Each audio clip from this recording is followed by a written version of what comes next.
What's up guys, I'm J-Man, and welcome back to a segment that I call What's Worth a Watch.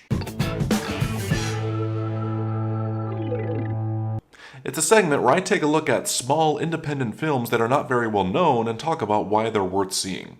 So for this episode is the Amazon Prime original, The Map of Tiny Perfect Things. The story follows two teenagers who are trapped in a time loop of repeating the same day over and over. They find each other and decide to seize the day by exploring, watching certain events happen, helping out others, and become very close with each other. Until one of them decides they should figure out how to get out of it. But do they really want to get time back, or keep stealing it and live forever? Overall, it's a feel-good film about confronting what troubles you, being selfless, and living for the tiny perfect things around you. Now, I know what you're thinking. It's basically just another Groundhog Day time loop film which we've already seen a million times before. But the way I like to describe this movie is that it's kind of a mix of Groundhog Day with Lost in Translation. It's really about two lost souls in the most strangest of places and time who discover each other and help each other make the most out of it. And along the way, they discover something about themselves that they never knew before.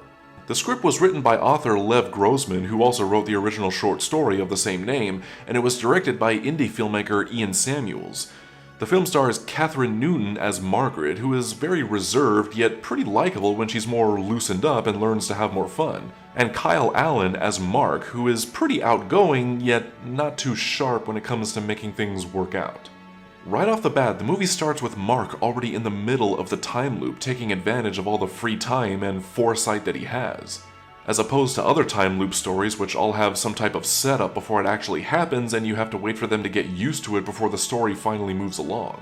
Which of course is not a bad thing because certain stories need that setup and the initial shock, but this movie is more unique in that the time loop itself is not the main focus, it's the characters and the way they deal with it which is what we care most about. Probably another thing that separates it from other time loop stories is that it goes more all out about what you would do if you had to relive the same day over and over, all the places that you'll get to go or see and the things that you'll get to learn. And it raises questions about all the things you'll never get to do or experience and what it means to never get time back. Also, it gives more of an explanation as to how the time loop started and how to possibly get out of it. Now, it might be easy to just dismiss this movie as just Groundhog Day for teenagers, but it's actually a pretty good coming-of-age story about growing up and learning to let go of grief and finally being happy.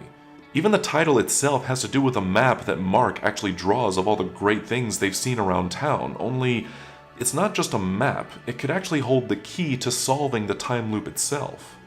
The direction of the film is actually very fluid, with certain scenes and shots actually having a lot of staging and movement, with the characters constantly going from one location to another, doing certain things at certain times. Which, in my opinion, is kind of a lost art and something that I wish more movies would do more often again.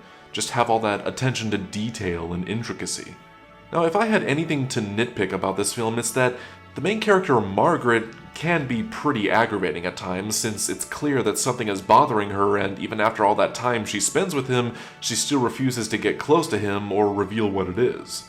Also, there is a small twist towards the end which is honestly kind of easy to see coming a mile away, at least it was for me. But other than that, log on to Amazon Prime and steal some time with The Map of Tiny Perfect Things. If you enjoyed this video, hit that like button, leave a comment, and subscribe to my channel for more. Also, be sure to follow me on all my social media stuff and hit that notification bell for recent updates.